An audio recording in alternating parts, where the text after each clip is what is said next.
I don't think there's much in the game. It's fairly even throughout.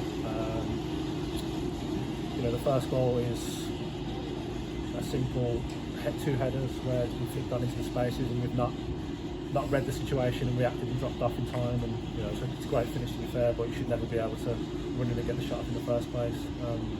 That comes down to a lack of experience and a bit of naivety, not reading the situation.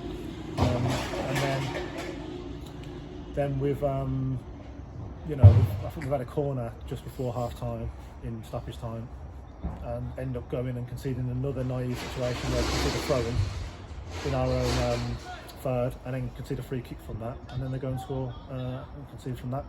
So two really poor goals to concede on our behalf, and then you're going in at half time 2-0 down without them really working for it. The second half, Sporting were the better team, I would say. Is it a little frustrating that we couldn't replicate that sort of performance for the whole 90 minutes? Well, yes, it's the lads at half time. The 2-0 down away from home because of these reasons I just said. And we need to go out the second half and make sure that we learn from the mistakes we just made. And this is a question of all season long. The majority of the games we lose are because of a bit of naivety and lack of experience in certain situations. And the thing was, second half, can we go out there and make sure we don't get turned over? We make a good account of ourselves in the second half. And we make a good game of it. And we got the early goal. I thought second half, the lads pretty much did as much as they could without obviously getting back in it and getting an equaliser. Obviously, around Christmas time, Sporting were on a decent unbeaten run.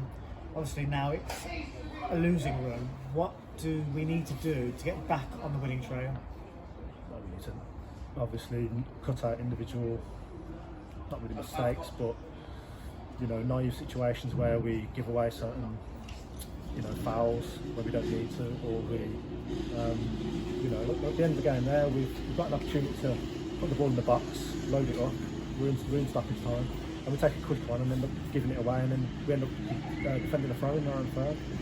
So these are the small things that experienced players who've been around a bit more don't do, and we are doing that, and that's probably our downfall. But overall in the game, if you look at it, we've more than matched them for the most of the 90 minutes. Finally, on Tuesday, it's Kettering away. It might sound cliche, but would you argue that is the biggest game of the season so far?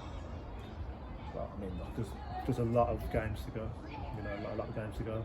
I've been in these situations as a player, and last season where we were, right to the wire where we needed to win games. So it's a game we're looking to win, but it's going to be it's a tough game. It's not like a game we're going to go there and we're expected to win.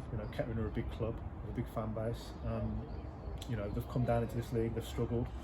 So it's not going to be an easy game by any means. It's one obviously if we do win, it's very good for us in terms of keeping them down there and creating that bit more of a gap. But it's going to be a tough game, so we go there looking to win as usual, but it's going to be a tough one. Cheers, mate. Thank you.